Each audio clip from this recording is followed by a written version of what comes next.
Hello everyone, good afternoon. On behalf of my team, it's a pleasure to present the activity 5.1, which consists of our research titled Technology is Use and Evolution Post-Pandemic. We are the team number 1, and I am your presenter, Cristian Alvarez. I will begin with the first point. It is work, collaboration, and organizational innovation. During the pandemic, remote work was an emergency solution that later evolved into hybrid models, combining home and office. This change transformed not only where people work, but also how they work, support by digital tools and data-driven decisions.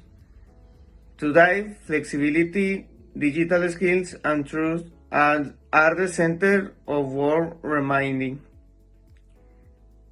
that the future is not about going back, but about building a smarter and more collaborative environment. Good morning, my name is eq1, and we'll speak on the topic education technology from use to strategy use. During the pandemic, schools had to currently use technology, online class, video calls, digital class, assignments, and virtual assignments. After although in-person class return, hybrid model and in-person and digital was maintaining factors you as flipped classrooms, online resources, virtual labs, and programs with which the students had admit new. The challenge is not having more computers, but using them better, and these insolvents training teachers, designing effective lenses with technology use, student accessibility, protecting students data, and software as a main digital every month. Artificial intelligence opens new opportunities, written assistance, tutoring, rapid feedback, but also risks like ransomware, live auto transparency, bias. Therefore, there is much that about using to irresponsibly teaching digital skills are greater, more authentic estimates. It is very important because it allows you to see the evolution that both students and teachers had to make. Next, I leave you on a class mod. This is during lockdowns and has science normalized for certain use cases, chronic disease follow-up, mental health, triage, rehabilitation, and second opinions. Telemedicine is no longer seen as a universal substitute for in-person visits, but as a complement within integrated care pathways. Advanced systems standardize clinical criteria, decising e-prescriptions and record interoperability, combining synchronous telecommunications with remote monitoring and secure messaging. Current emphasis is on equality and equity, protocols for appropriate cases, accessibility for rural population, translation tools, and inclusive design. Additionally, AI assistance diagnostics and interoperable electronic health records are being integrated, requiring data governance, algorithmic explainability, and hospitality cybersecurity. Key implications: clear regulatory and payment frameworks, interoperability standards, training of personnel and digital skills, safety and clinical effectiveness assessment in real scenarios.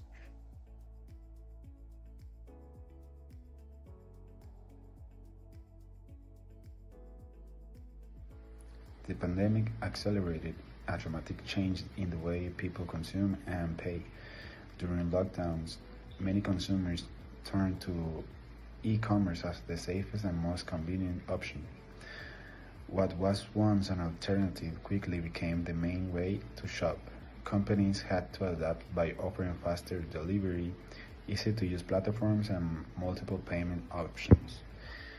Digital payments also grew rapidly. Contactless cards, mobile wallets, and QR codes became common in everyday life.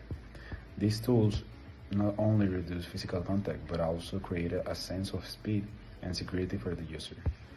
Today, even after pandemic, these habits remain. People now expect shopping to be digital, personalized, and efficient. The post-pandemic era shows us that technology is no longer used for support for commerce. It has become the foundation of modern consumption. Another point we could talk about is the cybersecurity and digital trust. It's a very important point because our security right now is threatened by the fact that everybody can access to our information, not just our friends and family, but people that we don't know, strangers or hackers. That's an actual problem because we don't know in what time any people can look at one of our stories on Instagram and know exactly where we are at the moment. Or maybe some stuff such as the use of AI. Some people, just like elder people, might not know what's actually real or not real because of the AI. And there are videos that might seem real, but they are not. And also there is the capability of the people, of the hackers and all the bad people that can steal our information, and they can track us from anywhere in any place. And yeah, that could become a greater problem in many years. But another point we could talk about also from the advance of the technology is the exposition of the technological acceleration and also the inequalities that were exposed because of the lack of some things that were shown on the post-pandemic.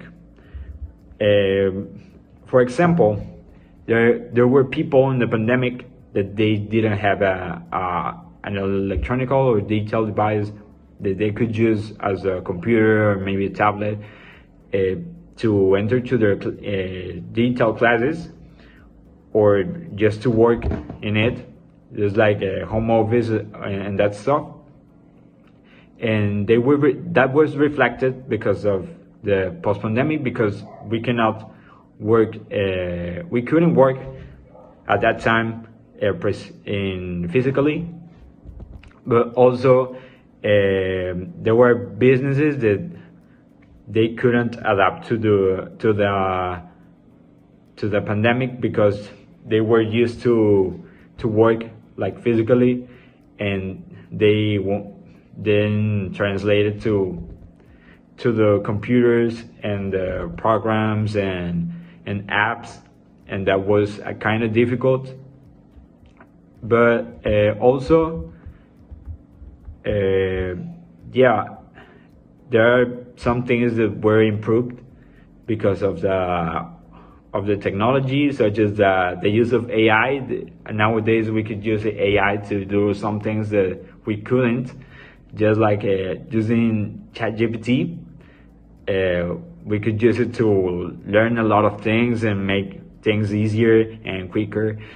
But there is also a bad point about it, that we need to be responsible with AI and social media. Also, we expanded our social networks. There are more people in TikTok and Instagram, and more people using their cell phones right now. And that's it for that point.